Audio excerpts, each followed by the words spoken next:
tubatirire cyane gakisigare kandi aje tubatirire akaruru kitu uwe yakatize Polisi ya Mbarara District yazibira abantu bikarakasa aho butika ofisi ya Resident District Commissioner wa Mbarara District akasheshekera izoba we bakushaba ko bururu bw'entebe yo kubanza kugarukwamo. Izoba abatura b'ecyaro cya Kiho hamwe na Ransinga Cell omuruka gwa Rwabunenero omugombora ya Rubaya bakera ofisi ya RDC muri Mbarara District kushaba karuru kagarukwemo omyanyeji. Polisi nko kuremesa abantu aba bantu bakarakasa nko kubabinga kugarukayo.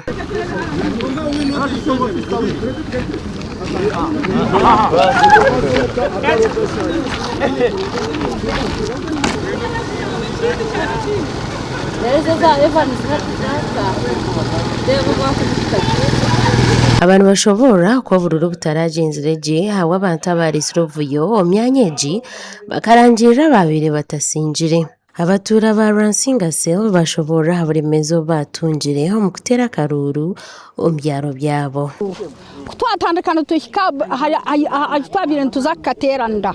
haza tureba rwaro bakaba kujya kwiyotora hiwe tora obura kutoraho batuza kwimuka namwe n'abakanstamirita ko bariyo mbakurira abantu hakubara yitako tindi no bundi yaha noreba no mugongo kungu komire hatska akaruru kanutwenda ngo tutera karuru turondo mwebembeza umurungi hatkamwatamu umwanya akagwabo gwo kuhindura ngo nubaraksi embundu kazirire nzigamba kanintetemo munda hatwaza kutera takaruru itwe tukabastira karuru kitu ko murembe chaimanu witu asinjire konka echabiroho twinamahe kano abdu makura akijo mukaruru kitu ryo wabya yesimbire na nogo otwabesterire namwetishento yagira ngo nateka ishento kuzo mukarura kasinga obwenda no butenda yarara natera amasasi yatkangana n'semutuma ngo gatwayenga twatera utwabentwenda. Ibintu byijeho bwa nyuma ya Electoral Commission kurangira ngo bururu nibuzagaruka mu omyanye butaragenzereje. Nuwagaba Eliyazari chairman w'entebe yo kubanza habwa Ransinga Cell kandi yesimbira hantebe ni yemwe wabayijire kwetombita nagira ngo buringaniza bwabura bwa nyuma yo kubingwa polisi. Enkoni zabe enkoni ninde babatandika kushera kuruzamika ya misho mbwira hatete kureba oburinganiza bwabura tubakutwikeza kuzo RDC mbajya ngo RDC itari ati buri kimwe bari yumba kigamba tshemira ko batirya